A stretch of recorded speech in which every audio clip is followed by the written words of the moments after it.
Barrage করার মাধ্যমে সর্বোচ্চ বেনিফিটটা আমরা ওই অঞ্চলের মানুষকে দিতে পারবো। পদ্মার বুকে কি এবার সত্যিই বদলে যেতে যাচ্ছে বাংলাদেশের দক্ষিণ পশ্চিমাঞ্চলের ভাগ্য? যে নদী একসময় ছিল জীবনের প্রতীক, সেই নদীর বুকেই বছরের পর বছর জমেছে বালুচর, শুকিয়ে গেছে শাখা নদী, কমেছে ফসল, বেড়েছে লবণাক্ততা। কিন্তু এবার দীর্ঘ প্রতীক্ষার পর সরকার অনুমোদন দিল দেশের অন্যতম বৃহৎ জলসম্পদ প্রকল্প পদ্মা ব্যারেজ। ৩৫,০০০ কোটি টাকার এই মেগা প্রকল্প কি শুধু একটি ব্যারেজ, নাকি এটি হতে যাচ্ছে দক্ষিণাঞ্চলের নতুন অর্থনৈতিক মুক্তির দরজা? কেন এত গুরুত্বপূর্ণ এই পদ্মা ব্যারেজ, কি বদলে যাবে এর মাধ্যমে, আর কেন এই প্রকল্পকে ঘিরে এখন নতুন আশায় বুক বেঁধেছে কোটি মানুষ? বাংলাদেশের ইতিহাসে যখন বড় বড় উন্নয়ন প্রকল্পের কথা আসে, তখন সাধারণত মানুষের চোখে ভেসে ওঠে বিশাল সেতু, আধুনিক এক্সপ্রেসওয়ে, বিদ্যুৎ কেন্দ্র কিংবা মেট্রো রেলের মতো দৃশ্যমান অবকাঠামো। কারণ এসব প্রকল্প সরাসরি যোগাযোগ, বিদ্যুৎ ও নগর জীবনে পরিবর্তন এনে দেয়। কিন্তু এবার জাতীয় আলোচনার কেন্দ্রে উঠে এসেছে এক ভিন্ন বাস্তবতা, পানি। কারণ বাংলাদেশের জন্য পানি শুধু একটি প্রাকৃতিক সম্পদ নয়, এটি এই দেশের অর্থনীতি, কৃষি, পরিবেশ, জীববৈচিত্র্য এবং কোটি মানুষের দৈনন্দিন জীবনের সঙ্গে গভীরভাবে জড়িয়ে থাকা অস্তিত্বের প্রশ্ন। নদীমাতৃক বাংলাদেশে শত শত নদী একসময় ছিল মানুষের জীবন ও জীবিকার প্রধান ভিত্তি। নদী ঘিরেই গড়ে উঠেছে কৃষি, বাণিজ্য, নৌপথ, জনপদ এবং পুরো অর্থনৈতিক কাঠামো।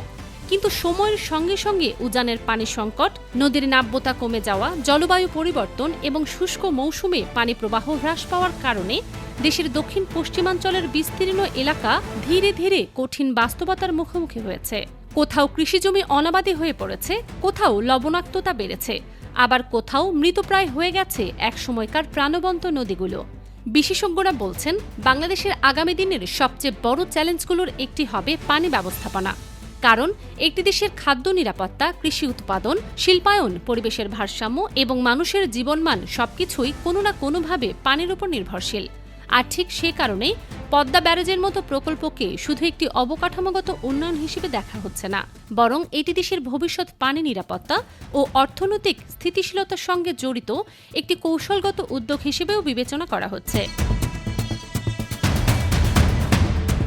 সবচেয়ে বেশি আলোচনায় এসেছে আরেকটি বিষয়, ফারাক্কা বাঁধের দীর্ঘদিনের প্রভাবের বিপরীতে এবার নিজেদের স্বার্থকে সামনে রেখে বড় সিদ্ধান্ত নিয়েছে বাংলাদেশ।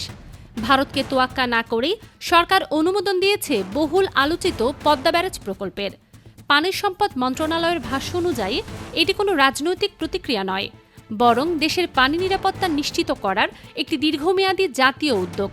রাজবাড়ীর পাংশা উপজেলায় পদ্মা নদীর উপর নির্মিত করা হবে প্রায় 2.1 কিলোমিটার দীর্ঘ এই ব্যারেজ।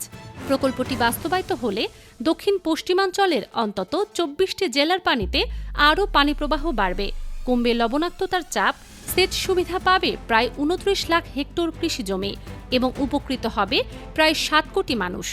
শুধু তাই নয়, মৃতপ্রায় নদীগুলো পুনরুজ্জীবিত হবার পাশাপাশি কৃষি উৎপাদন, মাছের প্রজনন, নৌপথ, পর্যটন এবং স্থানীয় অর্থনীতিতেও বড় পরিবর্তন আসবে বলে আশা করা হচ্ছে।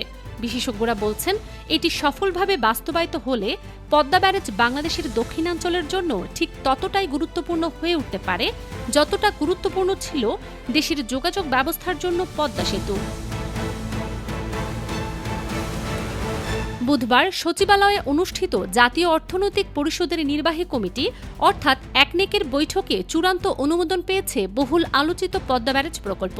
প্রধানমন্ত্রী তারেক রহমানের নেতৃত্বে অনুষ্ঠিত বৈঠকে প্রায় ৩৫,০০০ কোটি টাকা ব্যয়ের এই প্রকল্প অনুমোদন দেয়া হয়।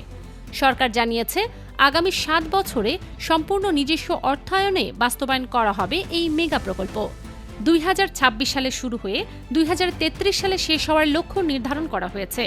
সবচেয়ে গুরুত্বপূর্ণ বিষয় হল, এই প্রকল্প বাস্তবায়নে কোনো বিদেশি ঋণ নয়, বরং পুরো অর্থ আসবে সরকারের নিজস্ব কোষাগার থেকে। প্রতি বছর প্রায় 5,000 কোটি টাকা বরাদ্দ দেয়া হবে এই প্রকল্পে। পানি সম্পদ মন্ত্রী শহীদ উদ্দিন চৌধুরী অ্যানি স্পষ্ট ভাষায় জানিয়েছেন, পদ্মা ব্যারেজ নির্মাণে ভারতের সঙ্গে আলোচনার কিছুই নেই, এটি বাংলাদেশের স্বার্থে নেওয়া একটি প্রকল্প। এই বক্তব্যের পর রাজনৈতিক ও কূটনৈতিক অঙ্গনেও শুরু হয়েছে ব্যাপক আলোচনা। কারণ পদ্মা ব্যারেজের সঙ্গে জড়িয়ে আছে বহু বছরের একটি বিতর্কিত নাম, ফারাক্কা বাঁধ। 1975 সালে ভারতের ফারাক্কা বাঁধ চালুর পর থেকেই শুষ্ক মৌসুমে বাংলাদেশে দক্ষিণ পশ্চিমাঞ্চলে পানির প্রবাহ ভয়াবহভাবে কমে যায়। পদ্মা ও এর সঙ্গে যুক্ত অসংখ্য নদী ধীরে ধীরে শুকিয়ে যেতে শুরু করে। কৃষিজমিতে দেখা যায় পানির সংকট, অনেক এলাকায় বাড়তে থাকে লবণাক্ততা, ভূগর্ভস্থ পানির স্তরও নিচে নেমে যায়। একসময়ে যে নদীগুলোতে সারা বছর নৌকা চলত, মাছ ধরা হতো, সেই নদীগুলোর অনেকগুলো এখন শুকনো মৌসুমে মৃতপ্রায়। বিশেষজ্ঞরা বলছেন, এই পরিস্থিতি শুধু পরিবেশগত সংকট নয়, এটি সরাসরি দেশের খাদ্য নিরাপত্তা ও অর্থনীতির ওপরও প্রভাব ফেলছে। ঠিক এই বাস্তবতা থেকে এসেছে পদ্মা ব্যারেজ প্রকল্পের ধারণা। কিন্তু প্রশ্ন হলো, আসলে ব্যারেজ কি?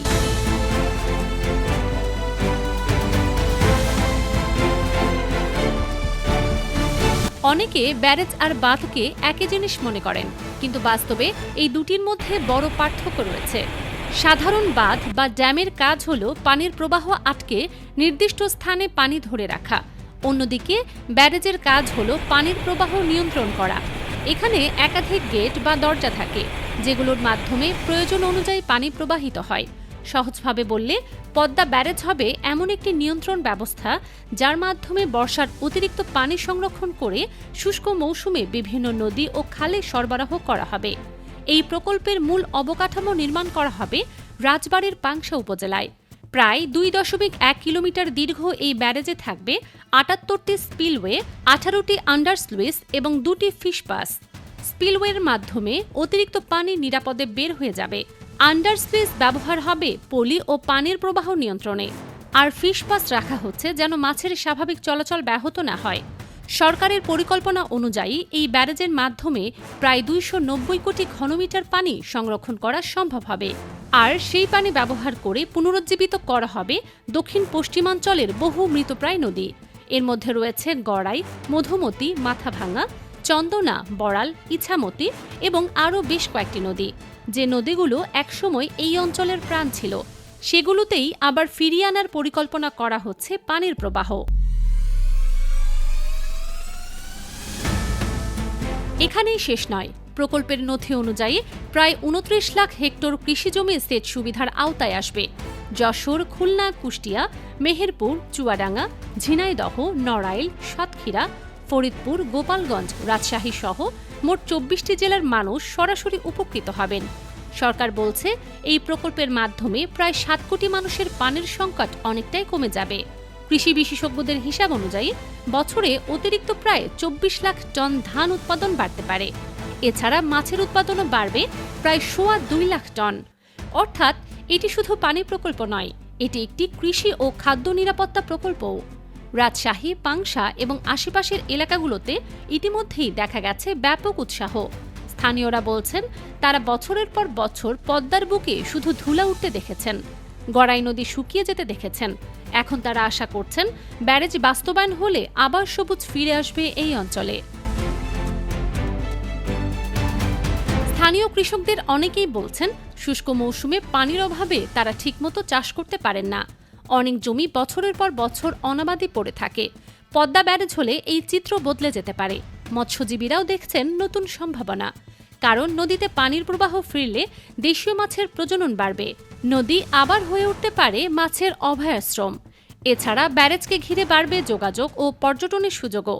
পরিকল্পনা অনুযায়ী ব্যারেজের উপর নির্মাণ করা হবে 4 লেনের সড়ক, যা নতুন অর্থনৈতিক করিডোর তৈরি করতে পারে।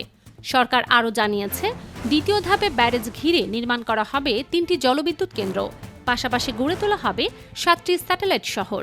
অর্থাৎ এটি শুধু একটি পানি নিয়ন্ত্রণ প্রকল্প নয়, বরং পুরো দক্ষিণাঞ্চলের জন্য একটি দীর্ঘমেয়াদী উন্নয়ন পরিকল্পনা। বিশেষজ্ঞরা বলছেন, প্রকল্পটি সময়মতো বাস্তবায়ন করা গেলে দেশের দক্ষিণ পশ্চিমাঞ্চলে কৃষি, শিল্প, মৎস্য, পর্যটন এবং পরিবেশ সবখানেই বড় পরিবর্তন আসতে পারে। এমনকি জাতীয় জিডিপিতেও এর বড় অবদান থাকতে পারে।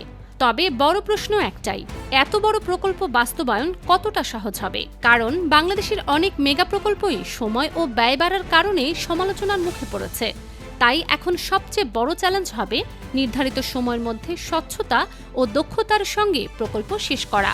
এছাড়া নদীর স্বাভাবিক প্রবাহ, পরিবেশগত ভারসাম্য এবং স্থানীয় জনগণের স্বার্থ রক্ষার বিষয়টিও গুরুত্বের সঙ্গে দেখতে হবে। কারণ একটি ব্যারেজ যেমন আশীর্বাদ হতে পারে, তেমনি ভুল পরিকল্পনা হলে এটি নতুন সংকটও তৈরি করতে পারে। তবুও দীর্ঘদিন পর দক্ষিণ পশ্চিমাঞ্চলের মানুষ এখন নতুন স্বপ্ন দেখছে। যে অঞ্চলে বছরের পর বছর পানির জন্য হাহাকার ছিল, সেখানে হয়তো আবার ফিরবে নদীর স্রোত, সবুজ হবে ফসলের মাঠ, জেগে উঠবে মৃতপ্রায় নদী।